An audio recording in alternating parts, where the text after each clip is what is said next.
Hey everyone, welcome to the Ajay Tucker podcast. I'm here joined by my co-host Nathan Long. Nathan Long. It's good to see him back. We usually have reviews on this podcast every now and again. Last time we did it was for the 2023 State of the Film Address, and we're back with an actual movie review. And this movie review, as I mentioned on the podcast before, is Dune Part 2. That was released in theaters this past week, and we both had the chance to watch it. And I think I already gave you my thoughts on it on the podcast, but obviously I really do love this film. I think it's a great film. But Oh my god, Nathan, how about you? Did you enjoy this film? Before we get into the film, let's recap what the film is about. So yes, it's a continuation of Dune Part 1 that was released back in 2021. And it's been 3 years since the first film. And the film basically centers around Paul Atreides, played by Timothée Chalamet, as he joins the Firmin and decides to embark on being the chosen one. And it's an internal conflict as to whether or not he wants to be the chosen one, but also the fact that the Harkonnens and that those group of people are trying to take over Arrakis. And it's a very harrowing tale about the idea of religious fanaticism and, very, very good concepts that obviously went over people's heads. easily go over people's heads, yeah. So that's basically like a synopsis of the film. But other than that, first impressions, Nathan, how did you feel about this film? I absolutely adore Dune Part 2. I told you earlier, I've already seen it like twice right now. Both were just amazing experiences. It's just such a full, just like rich movie. There's like, it's very rare to see a movie that has like no fluff. It's a long movie, but it never like feels taxing.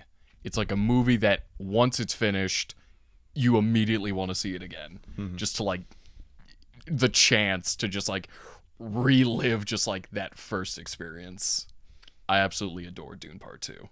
It's a great film. I love it. And I think when it's all said and done, this is one of the best sci-fi films, or one of the best sci-fi franchises, because obviously you got to include Part 1 as well. Yeah, of course. But when you think about best sci-fi films ever made, it's like Ridley Scott's Alien.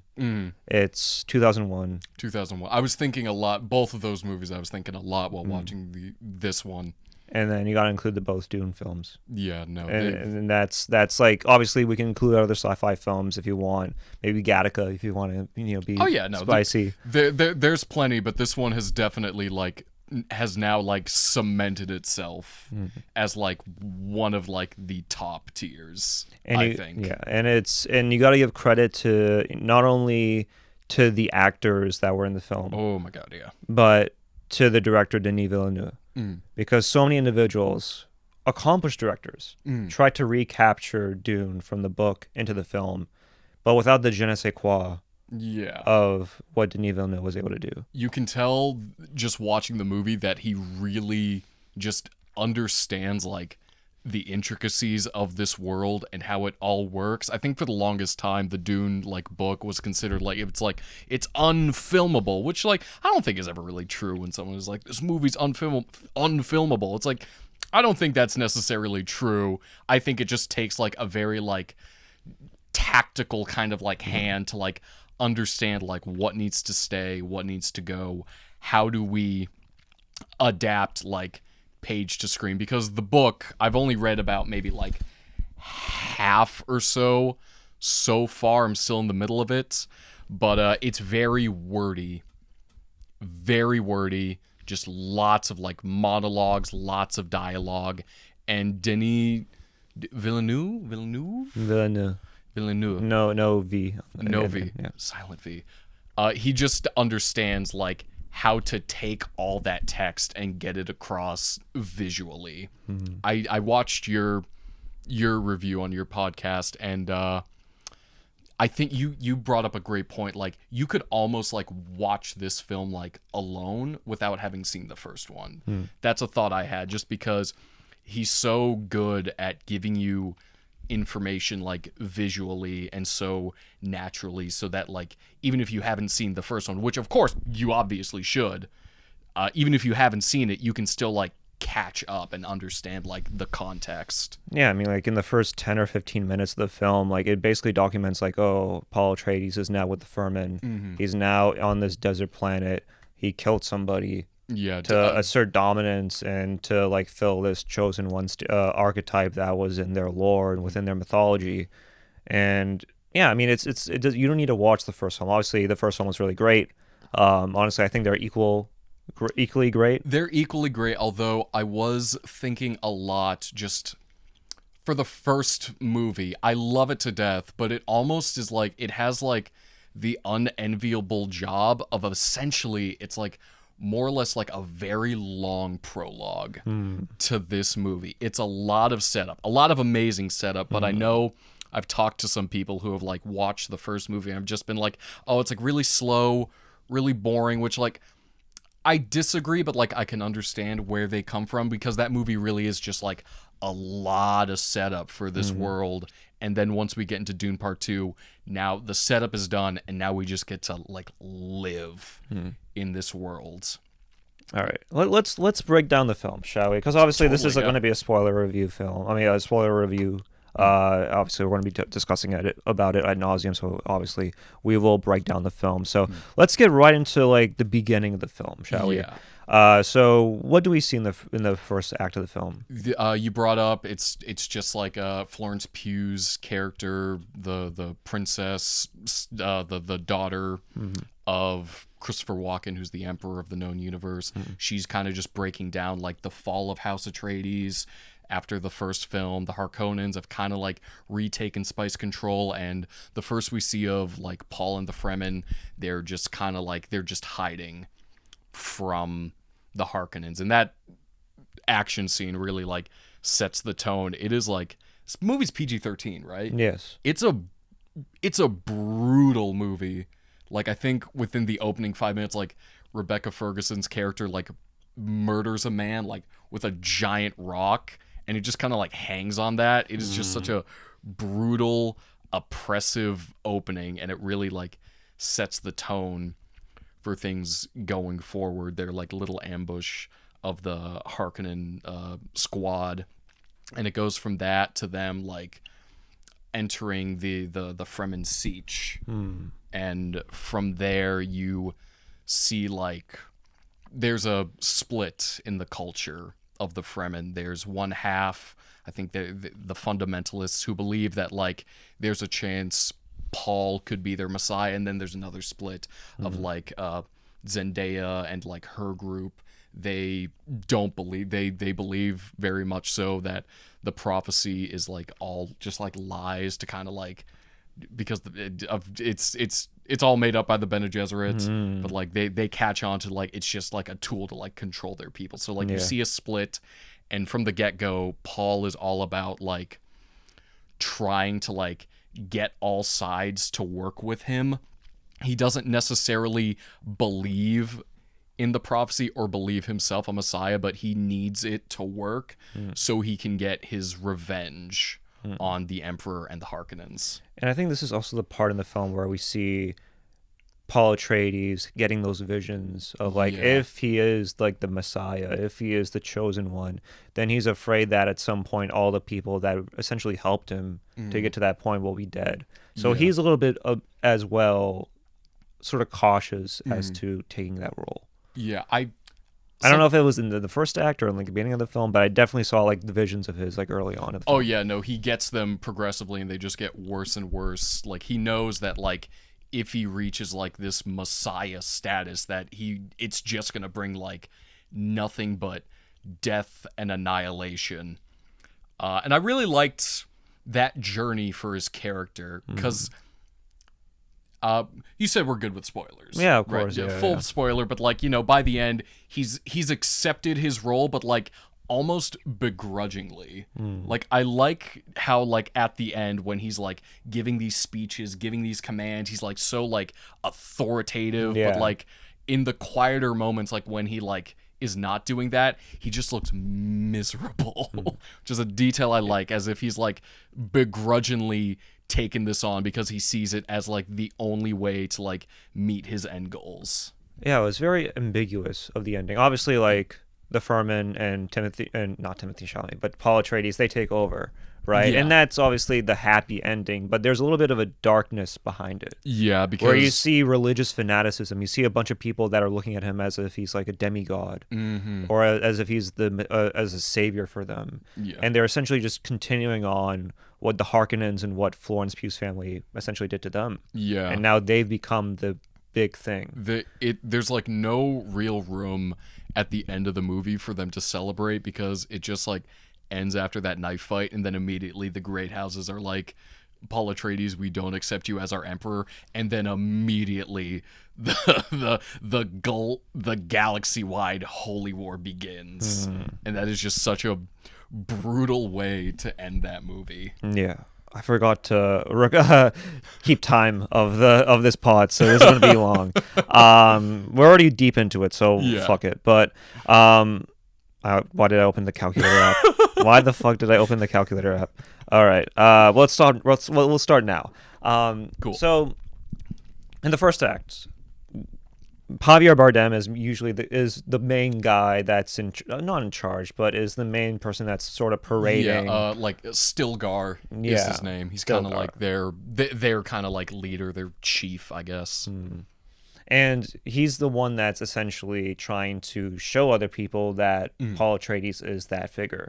Yeah. And he makes them go through a series of these tests to prove that he is this person that we should all have an idealization for. He's a really great character, because he starts like a little skeptical of like, just like, he could be or he could not be our Messiah. And as he puts Paul through these trials, you watch him just kind of like get crazier progressively.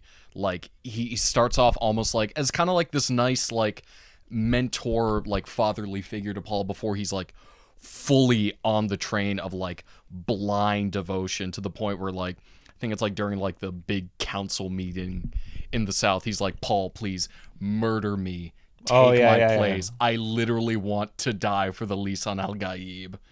It's like such a sharp change in his character. I really liked Javier Bardem in his role. Oh, he's amazing. Very comedic. I saw people in the theater in my screening like laugh at jokes of his. A lot of levity comes from him. Yeah, and I think that was a very needed role in the film, because it's dealing with a lot of dark subject matter and like a lot of dark topics and thoughts and ideas. And the fact that Javier Bardem was just able to go into that role, not take it seriously, kind of like a similar role to Jason Momoa for the last movie. Much needed levity, but like again, as the movie goes along, just like that is like sucked out of him and replaced with like bloodthirsty devotion. Yeah. And during this same period, we also see Dave Bautista's character. Oh yeah, Beast Rabin.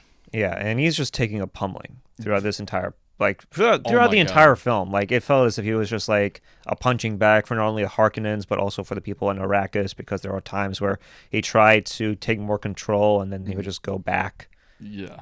So what were your overall thoughts on Dave Bautista's character? And Dave Bautista, and do you think they portrayed him to be strong or cowardly, or do you think that they did a good job of portraying that character? The character really starts off at first as like just a bloodthirsty maniac. Like the very first scene we see of him is like he's kind of like almost inept at like being like kind of like the steward for the Harkonnens on Arrakis, because like from that first scene it's like they're trying to give him like battle strategies, and the first guy who like is just like, sir, maybe we should slow down, you need some rest, bashes his head on like the computer console and just screams just like, kill them, kill them all. Like whenever he's like asked to give orders to his squads, he's just screaming violence. And I really like how that character, he turns from such like a menace to really like this bumbling inept fool. I do like that kind of angle to the character. Like he's like an imposing, violent, brutal fighter and figure, but like he's slowly like broken down over time because he's just such kind of like an inept like tactician. Like the dude can fight, but like he can't like think beyond that, and in which case that opens it like perfectly for Austin Butler's character Fade Routha to come in and kind of like take over, because he's just as brutal, but like he's got like a higher intelligence to take on the job. And we'll get into Fade Routha and Austin Butler's character, which obviously, as I mentioned in my podcast, he's the best part in the entire film. Because easily. he starts going into the film by like the middle of the second act, I would say. I'd say so, yeah. And with the limited amount of screen time that Austin Butler has, he captivates the entire movie. He does have like shorter screen time than you'd think, but his presence, like from the very start, he is just so much of that movie. Just built like Frieza, you know, just going in there and just kicking. I mean, that black and white scene of him in that stadium, killing the last of the Atreides. Everything on the Harkonnen planet of Getty Prime is so damn good. I could fill this hour of talking just about that like one chunk, just seeing like the planet that these creepy bald guys are from. It's like they have a black sun, and so everything is like monochromatic outside, bathed in like white. They're all just like bald and just gross. God, that opening scene with where we meet Fade Routha, he's got like his like harem of wives, and he's literally just like feeding them like slave people. Oh yeah. And when you see those scenes in which like he's licking the sword or knife that he's given, he tests the sharpness of the blade like on like his servants. He kills 2 of them just to test the sharpness, even of on the himself. Knife. Yeah, it's insane. He's such a vile, disgusting like villain, but for some reason he's so captivating. He's easily the best part in the entire film. Oh my god. And it shows you that I like Austin Butler a lot. Like I've been singing his praises since Elvis. I think he's like one of the last true like movie stars we have of the next generation. He is like he outacts everybody in this film.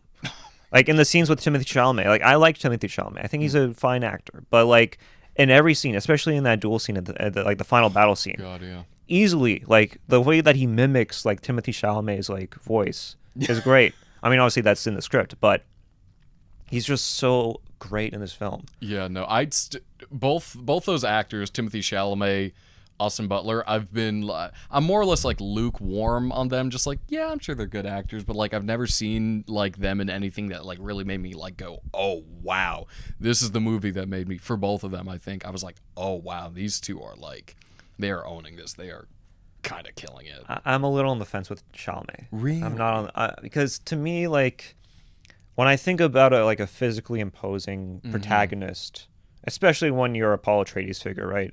Like, I don't think of Chalamet. Yeah. Like, Chalamet is like 5'8", 5'9", maybe 150 if he's soaking wet. You know, like to me, like I want a physically imposing protagonist. Like I want like a Michael B. Jordan or a Miles Teller or somewhere along the lines of that. Not Chalamet. I don't hate Chalamet. Like obviously he's a good actor. He's a competent actor. I don't think he's the next Brando or I don't think he's that. I don't think he's Stella Adler here, but. I do think that in a lot of ways I want to have like a person that I can believe in. I don't really view Chalamet as a physically imposing threat. Like when I saw in the first act where he was like taking on the biggest sandworm ever. Yeah. And parts and even in the third act where he drinks the water of life and he like comes back with even bluer eyes and like with a more clear vision as to what he has to do. I didn't really take it that seriously. For some reason. I don't mind that he's not like a physically imposing villain. I think that works for the character because he starts off just so like almost like bright-eyed, bushy-tailed, so like just like boyish, like I just want to be here to help the people and get revenge and justice for my father. And so I kind of like that dichotomy with just like he's just like this just like young boy, but like after he's taken the water of life, after he's gone through all these trials, he's kind of like erased who he was and has just become this blind, violent kind of like ruler. I think that dichotomy kind of works for the movie. That makes sense. So how did you feel about the water life scene? Water of Life. I know you said you were like, well, obviously he's not gonna die. Yeah. But like, from based upon like just the lore of Dune, I think that scene worked pretty well. Like as like the turning point for Paul, because the bigger Dune lore is that the Water of Life is something that only Bene Gesserit Reverend Mothers take, so they can like see into the past, see into the future, kind of know all this stuff. And the main point of Paul being the Kwisatz Haderach, being this messiah figure, is that any like man will die if they undergo this ritual, which is why he's like the messiah figure, because he's the only one who can do it and survive. And so I think that works for me, because it lines up with like the rules the world has kind of set up, and it very much I enjoy that it's kind of like this, because like in the hero's journey stories, there's always like the rebirth of the character as like, you know, their final like heroic form. But in this movie, it's like he's been reborn, but like as kind of like a more destructive figure who is just going to wreak havoc upon the rest of the world. What I really liked about the Water of Life, and like it's not the scene per se, because obviously especially when Paul Atreides takes the Water of Life at like the third act of the film, like near the end of the film, you're like, okay, but we still have a near battle scene to like watch. Yeah. So you're like, he's not going to die out of this. But what I really like about it is that, and you saw it with Rebecca Ferguson's character, is that like it makes them change their overall mentality on things. Yeah. Where you saw Rebecca Ferguson's character, I forget what's her name? Lady Jessica. Lady Jessica.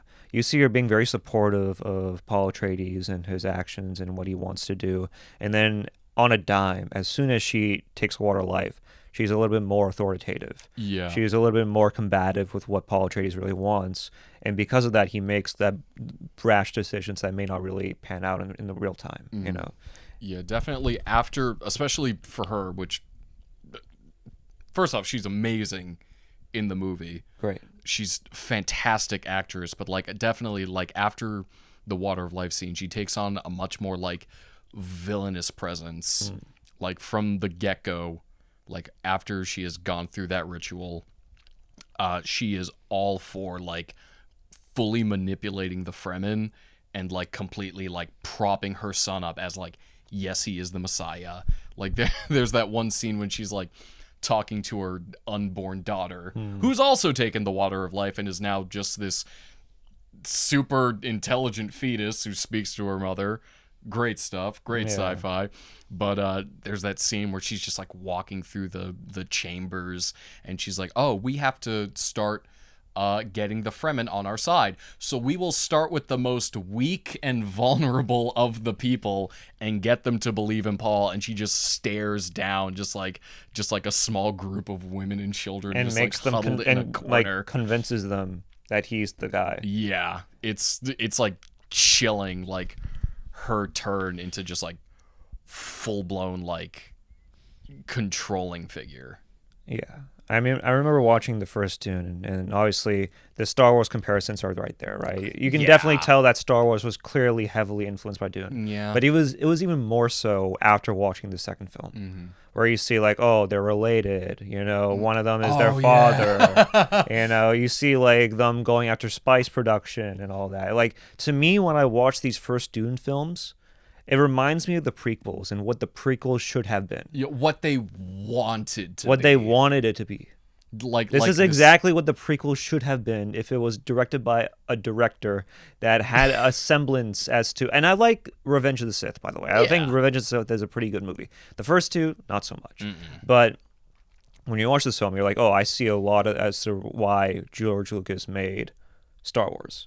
Like a guy who's from a desert planet who's here to save the world. But like maybe the prophecy is a little skewed, and maybe he doesn't have the best like intentions behind saving the world. Exactly. And people that are related to one another are fighting against one another. Yeah, like the like Shakespearean like, you're my father, you're my uncle, the like familial battles. Yeah, Fade Al Stuff Rotha like built like Darth Maul. Yeah. They're the exact same. Basically Darth Maul. It's Yeah, Darth oh Maul. my God. It's the resemblance is uncanny here.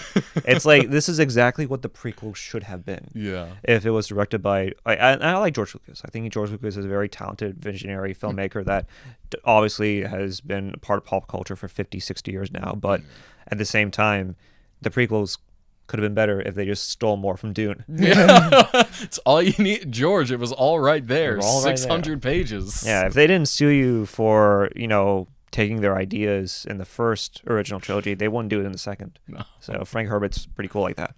But yeah, I mean, that's exactly what I thought of when I was watching this movie. Is that to me this is a more thought out version of not only the prequels but just Star Wars in general. Yeah.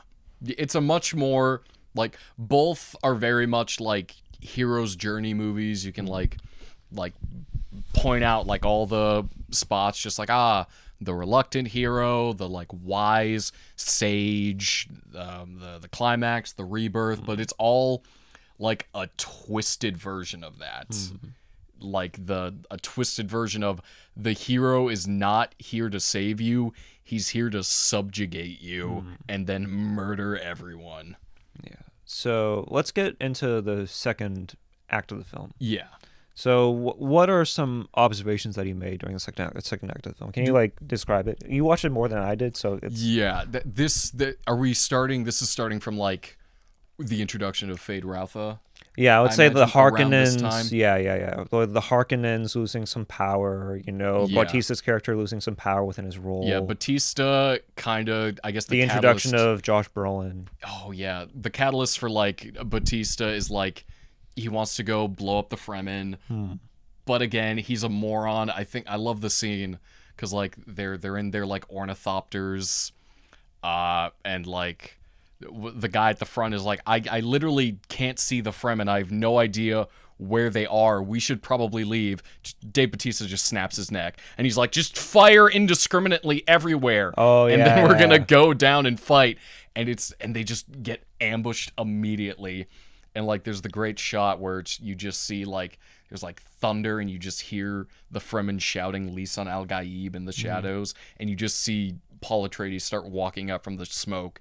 This scares Dave Bautista, and he immediately runs back to his ship. And that's the final straw for him as having any authority on Arrakis. And so then we get to meet Fade Rautha, Baron Harkonnen's nephew, on Gedi Prime, the Harkonnen planet, and that entire planet is completely washed out with white. It's blaring. They have a black sun, so everyone's just pale and gross and weird. That's where the alien kind of connections form, because it's very H.R. Geiger, kind of this weird biomechanical sort of world. You get introduced to him in this amazing arena fight. They drug two of the remaining Atreides guards, except for one, because they just want to give Fade Rautha a good fight for his birthday. Murders them, and then he's given kind of stewardship over Arrakis. I think there's also a Bene Gesserit there who is securing a new bloodline, because I think Florence Pugh wanted to have Fade Rautha to somehow have a child with him. Yeah. I think the Bene Gesserit plan is okay, we know things did not pan out with the Atreides, and so we need a backup. Fade Rautha is our backup, so we're gonna secure his bloodline. He's gonna hook up with Leia Sadu, one of the Bene Gesserits, and boom, awesome, we got it. And so now he's taken the fight to Arrakis and directly to Paul Atreides. Yeah. And around this time, we reconnect with Josh Brolin, who survived the events of the first movie. He's kind of just his own little rogue spice smuggler now. And I really like when they meet up, because Josh Brolin is also kind of fanning the flames for Paul Atreides to take more power on Arrakis, because he's all about we need revenge on Harkonnens, on the Emperor. We need that revenge, and so you need to get control of these people. and like become their messiah figure so we can get our well-needed revenge. He also like gets him like 92 like atomic warheads, which that's always just fun. Yeah, that was good. What I really liked about the scene in which they're at the Coliseum with Fedor Alvarado was that you really got to see like Hans Zimmer's music really be put into like good use.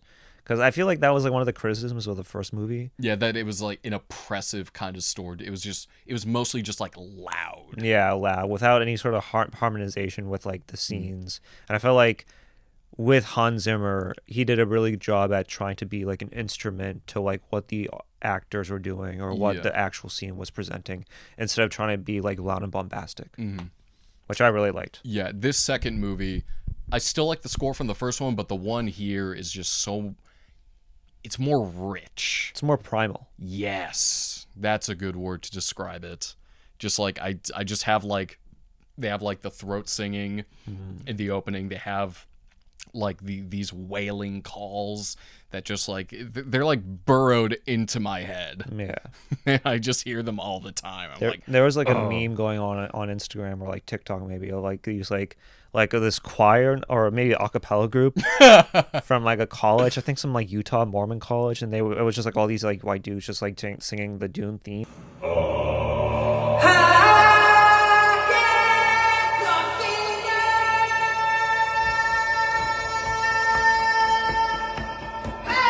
With just their voice. It was really good, but it was freaky. It was creepy. Just a bunch of Mormons going, power over the Mormons is power over all. Yeah, they're just learning how to soak with one another. But I thought Hans Zimmer really did a great job at trying to just give a great score and just offer great music when it really needed to be there. No, the score in this movie is like near perfection, I think. So we see the Harkonnens take over Arrakis. I think that was one of them, and I think Paul Atreides got visions of trying to like go to like the southern part of it. Yeah, I think at that point it's like the Harkonnens have more or less regained control of the north, and for a lot of the movie, Paul is trying to avoid going to the south of Arrakis because he knows once he's there, there's like no chance of him avoiding like his kind of like destiny or like fulfilling the prophecy. He knows the second he's down there, he's going to be forced kind of to take the water of life, and then his entire life is kind of going to change again, which is a thing I like for that character is like his reluctance. Like he really doesn't like want this to happen. He doesn't want to start a holy war, but like once he gets down there, he's like, this is literally the only path forward I see. I think there's a line I really like when he gets together with Josh Brolin again. They're just walking with the Fremen, and he's like, Josh Brolin's like, you have all these fighters, like you have all this, why not just, complete it, just become their messiah? And he says this great line, he's like, these people used to be my friends and now they're just my followers. And so that's like a very like just sad line. Like he doesn't like want to be a godlike figure, but like he sees like no choice because it's the means to his ends. So it's like a lot of the story I see is just like this like slow corruption because all he wants is revenge for his family, and in doing so he's gonna like lose himself, he's gonna lose this community, he's gonna lose Zendaya, he's gonna lose Chani, he's gonna lose all of this in the pursuit of power and revenge. And what I really liked about the film was that Chani at one point was romantically involved with Paul Atreides, and then by the end of the second or third act, beginning of the third act, you see her not really seeing the same person as she sort of fell in love with. Yeah, no, she's very much the voice of reason throughout the entire movie. She's like very supportive of him, but also being like, if you do this, like you can't like lose who you are, but like that's like inevitable for him, is becoming a completely different person. Yeah, it kind of felt like seeing Anakin at Revenge of the Sith. Yeah. It felt a lot like that, where you're seeing like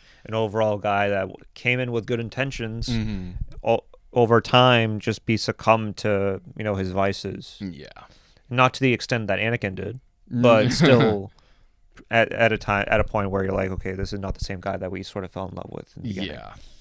So we didn't mention Josh Brolin, and we mentioned his involvement with the film, but over this time period in the film, during this time, we also saw Christopher Walken. Oh my and God, his family sort of had more of an involvement in the film. No. What were your overall thoughts on Christopher Walken's character? I really like. He's not in the movie a lot. Like him and like the like emperor, the Padishah Empire is not in the movie a lot, but I think we get enough to know like just how big of players they are, because of course he's the emperor. He has total control over the galaxy and spice production. He's the one responsible for the death of the entire Atreides house. He's in good standing with the Harkonnens, even though the Harkonnens like want to like kill him and ascend the throne. His daughter Florence Pugh, she's like kind of next to like take his role as empress. She's had like Bene Gesserit training, and so like she's privy to a lot of the stuff going on. I like their moments are like nice little interludes between like the more major parts, just so you know just like the major players, what's going on, what has transpired, like the bigger events. And also it's just nice to see Christopher Walken do anything. Just like he's amazing in the role, he's wonderful, but at the same time it's just funny to hear him say words like Sadakar and Muad'Dib.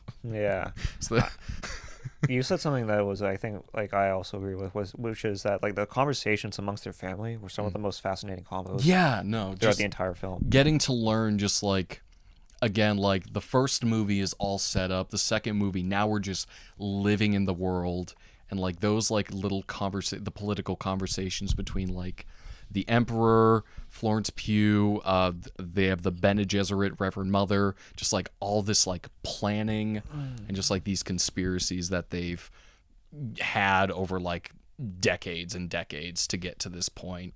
I mean, I'll be honest with you, like I didn't really hate Christopher Walken's role in the film. No. I thought he did a serviceable job. Like he did his role. Could have been better, sure. Could have been more believable, sure. But it's hard to take him really serious. It's kind of like this Chalamet thing with like him being like a physically imposing character. But I mean, I don't hate it. Could have been better. Could have been a better actor. Not a better actor, but could have been a better not actor, but could it have been an actor that I know what better, you're saying. yeah. Like Christopher Walken, like he's Christopher Walken. I still think he does a really good job with the role, but like at the same time, it's like you can't help it when but laugh a little when he's like yelling at Baron Harkonnen. He's like, "Tell me more about this Muad'Dib. More, give me more." it kind of takes you out of the film a little bit, not too much, but it does. Not too much, but like it is there. You're like, this is a silly man. Yeah. What I also liked about I mean, there's a lot of things I like about the film, but the kissing of the boot was very metaphorical. Yeah. It happened more than once. It happened with Dave Bautista's character to Austin Butler's character, Fred Al Rotha, but also happened to Christopher Walken to Paul Atreides. I enjoyed that sort of like metaphorical, like I'm bowing down to my master now. I'm bowing down to the person that's superior to me. Both Paul and Fade Rautha kind of go on like similar journeys. That's why the characters are so they're related. Good. Yeah. And Paul Atreides I forgot they're related. But like, they go on similar journeys. They're very much like yin and the yang, two sides of the same coin. Something I liked about Fade Rautha's character is like him and Paul don't interact much until that like, the knife fight. But like, I don't know, when he's watching Paul like murder the Baron or just like impose like command over the Emperor and Sardaukar, just like every time it cuts to Fade Rautha, he's kind of like smiling. I always like that, just like in any movie, like when villains like have kind of like a mutual respect with like the antagonist, the hero, just like they both have a mutual respect for each other pretty much. I like that. That's always a fun dynamic. It's like, I know I'm gonna stab you, but like, dude, real recognizes real. Yeah. So we're already jumping the gun, but let's get into like the final act of the film. Yeah. Which is we see, I think this is where like the Fremen and Paul Atreides, they take refuge in some area. I think this is about time when they're gonna journey to the south. Yes, they're journeying to the south. We see the introduction of the water of life scene, but with Paul Atreides' character Yeah, instead. with Paul. We see him that he's essentially not dying, but the water of life is like it's worm juice. Basically, you see the scene early on when Rebecca Ferguson is like, "Show me how it's done," and the woman like catches like a small worm. Oh yeah, that was it and extracts the. That was about the point where I'm just like, "Wow, this movie's weird." Yeah, this movie's weird. And I love that like such a just weird out there movie can get such like critical acclaim and attention. I'm surprised it happy. got a PG-13 rating. That was the most surprising part. Like you wouldn't imagine this to be like a PG-13 rating. No, because it's just so violent and dour and oppressive.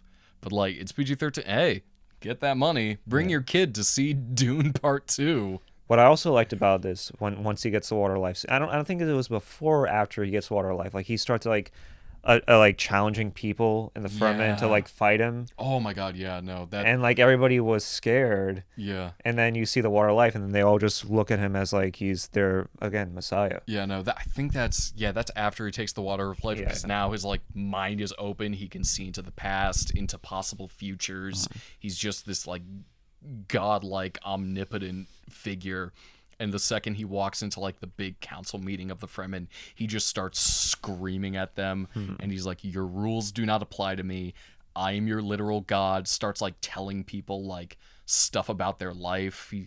Oh my god, I love it so much. The interaction he has with like one of the more like patriarchal figures of all the Fremen. He's like, "In your dreams, you cry for the dead, and it brings you joy." And they all bow down. I'm just like, yeah.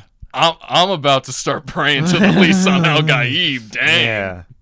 Nah, that was a very impactful scene. Yeah. Because it really puts everything into perspective as to like, okay, now this is taking a turn into like dogmatism and the fact that the people that we were supposed to be led into believing that we should support, which I mean, by the end of the film we should, but at the same time they become the people that they hate. Yeah, no, they have become like the thing that they were trying to take down, the Harkonnens and the Empire.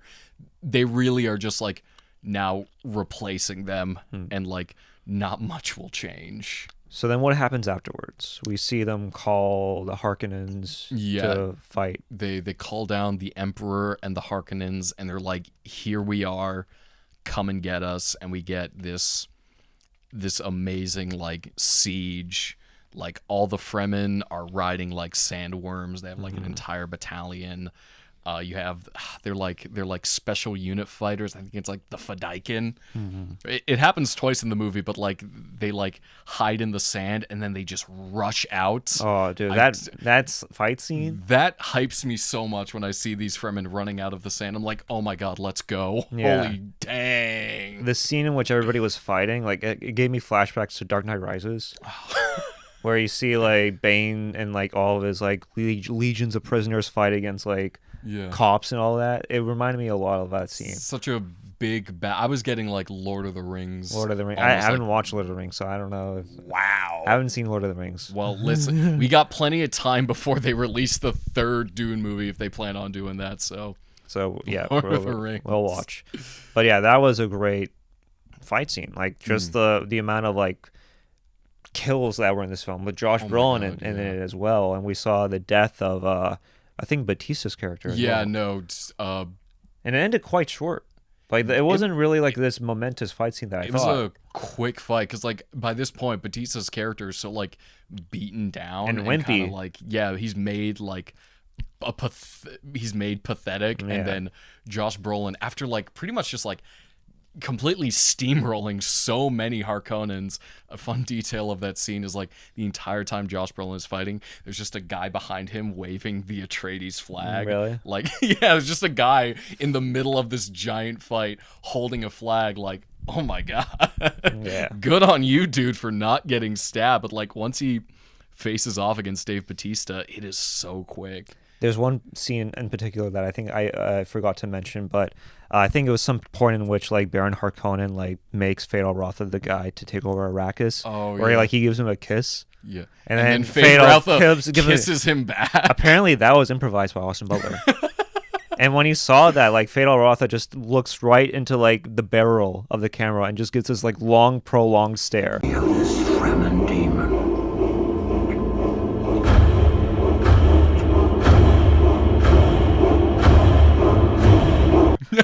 Which I thought was hilarious. I thought that was hilarious. And then it's like that, and then a hard cut to like all the Harkonnens cheering. Yeah. It's so good. It was so good. But we see that. So back to Josh Brolin killing Batista's character. And then what happens afterwards? Then it's like Paul Atreides, he assaults like the Emperor's like little like compound, kills the Baron Harkonnen, and he's like, take everyone prisoner, kill all the Sardaukar, and that's when we get to like the final fight, the knife fight between Paul and Fade Rautha, which I loved. It's great so fight scene. Good. There's the best part about the fight scene. Can I just get into yes, it? yeah. No music.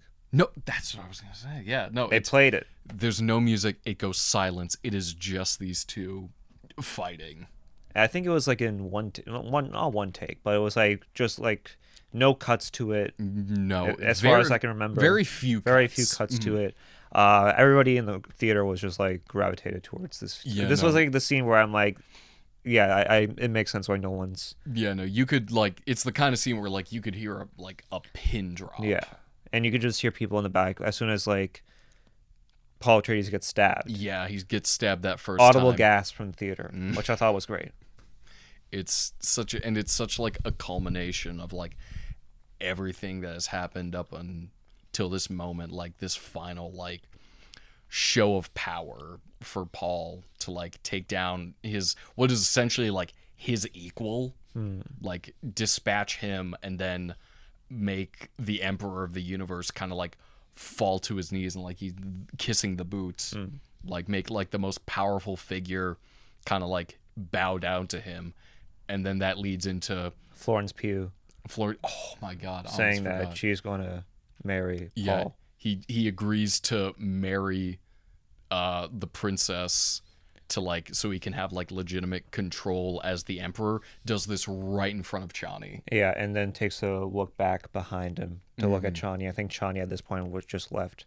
Yeah, no, she or was about to leave. She's pretty much like by this point in the movie, she is like repulsed by what he has become, and like she doesn't even know his plan is to like marry the princess for like a political standing, but like when it happens, like you see her break. The very last shot of the film is her like just angrily holding back like her tears and heartbreak as she's like riding a worm just to get out of Dodge. Yeah, get out of this nightmare as like the holy war begins. Wild. Yeah, and so what happens essentially is that Paul Atreides is now this whole figure. He's now the Emperor, but like the problem is the houses like don't agree with his ascension. They have literally just rolled up on Arrakis. They're like, what is happening? What is going on? What do you mean Paul Atreides is the Emperor? I thought all the Atreides were dead. Well, we don't believe this. This is bull. We don't. What is happening? And then in response, Paul's like, okay, galaxy-wide holy war, let's go. The line he uses when he talks to Stilgar is send them to paradise. It's just, that line just like solidifies like, oh no, these guys might be the bad ones now. Because the entire point was to protect Arrakis, and now they're desperately trying to leave Arrakis to take even more territorial gain and control. And at the end of the film, you see Chani just still at Arrakis, just trying to conjuring escape up this Dune madness. worms. Yeah, conjuring up worms. Yeah. So overall, I think that was the entire plot of the film. Yeah, I think we got about like 80% of it. There's probably stuff we missed we can still talk about, but like, yeah, that is essentially the gist of all of what happens. So overall, how did you feel about this film? Overall, I love it. It is such a monumental achievement in adaptation, in sci-fi, in film, in general. I desperately hope that they're gonna adapt the next book, Dune Messiah, and make this a full trilogy.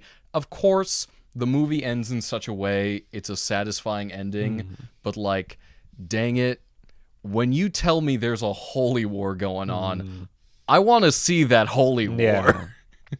The thing with Doom Messiah that I've heard complaints about is that, like, if you think the first book was difficult to like put onto screen, this book is even more difficult because there's not a lot of action that occurs. It's mostly like political talk, essentially.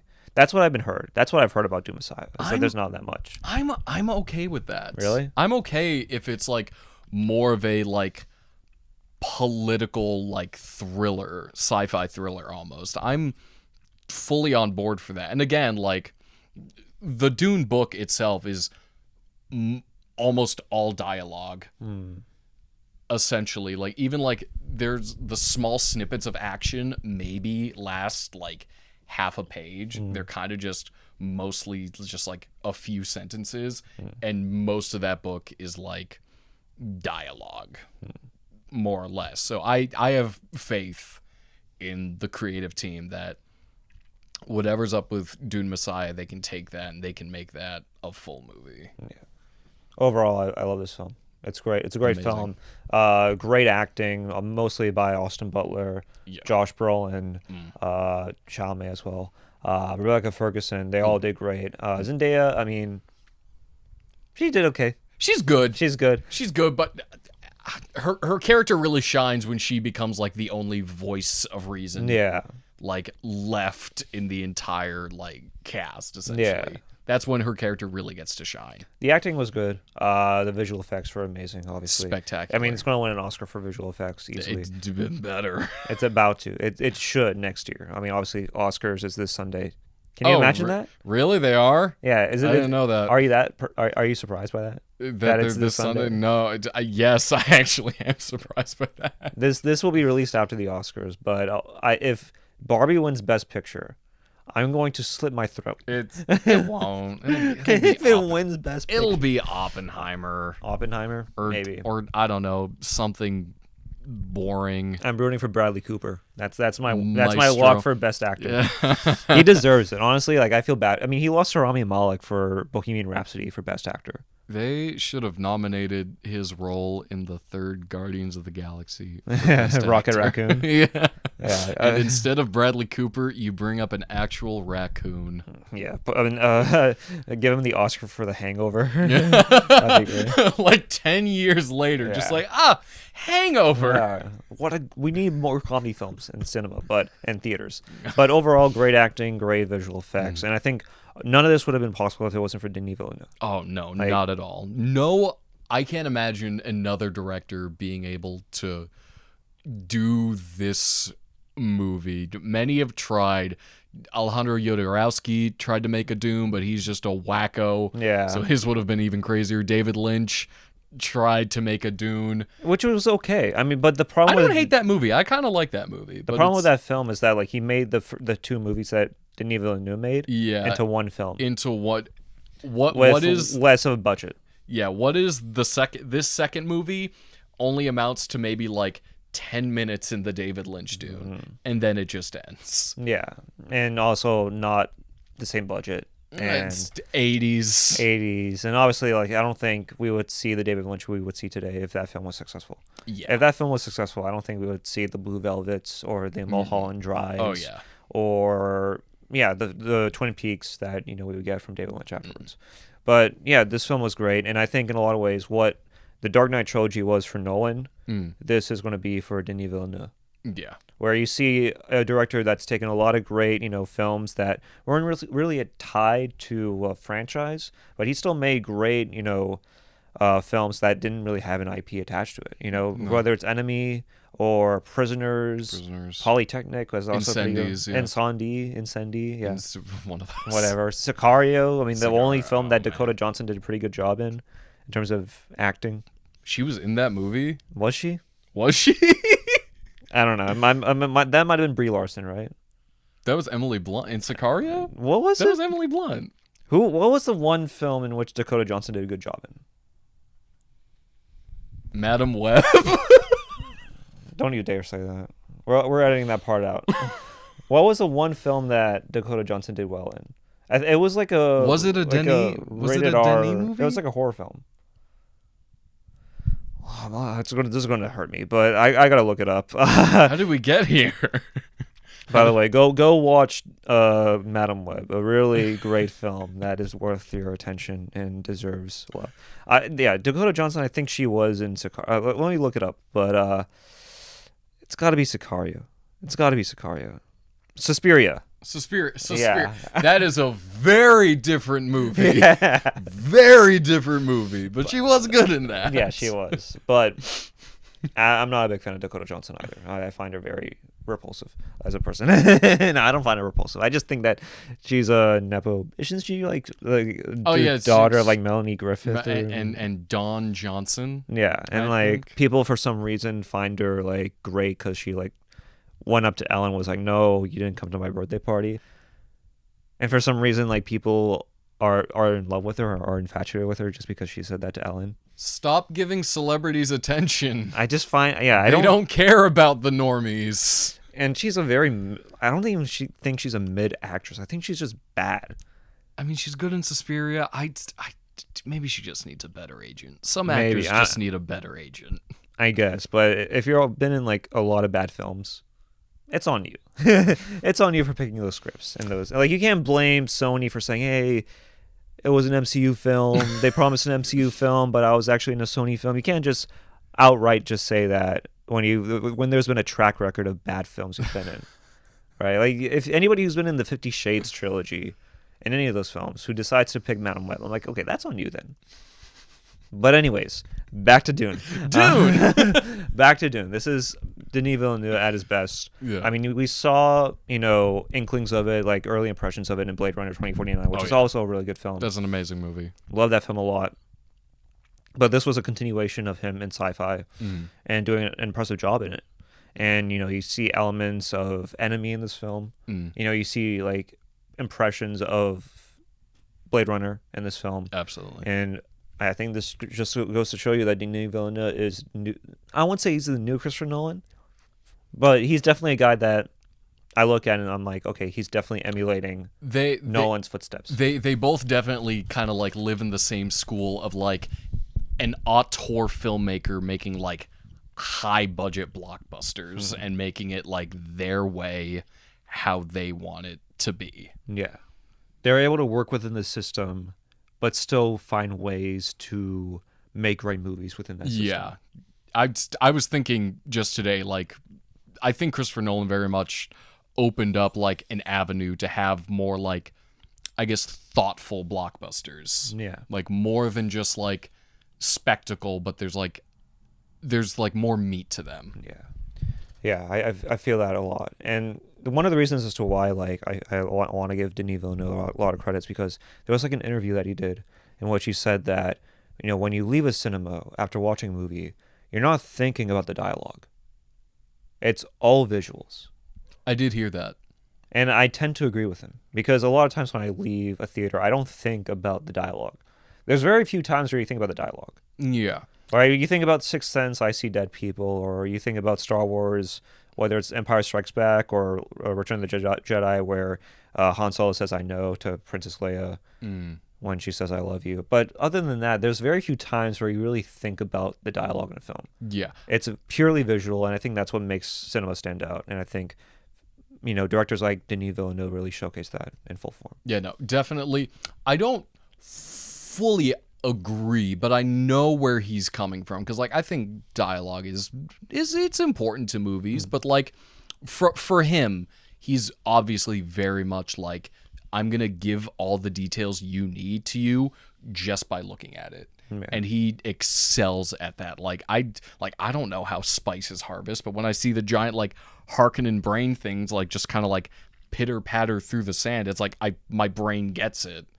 Like, he's able to just, like, connect your brain to the movie visually and just say, this is how this all works. And it's so streamlined and perfect. He's able to explain a lot with very little. Yes. And I think that was what makes him such a great director. Absolutely. Is that, like, he's not ham-fisting you over Maybe sometimes in the film, like he does. Like, I wouldn't say ham-fist too, but there are times where there was like a lot of flashbacks or like visions where you're like, oh, we already know that. We already know that. But for the average person, they probably don't. You know? I think that works enough for the story because it's about, you know, people going crazy and like seeing through time and seeing visions and stuff that's not there. I think it works for this movie, but like, yeah, no, he just knows, like, I think I said there's like no fluff on this movie. No fluff, yeah.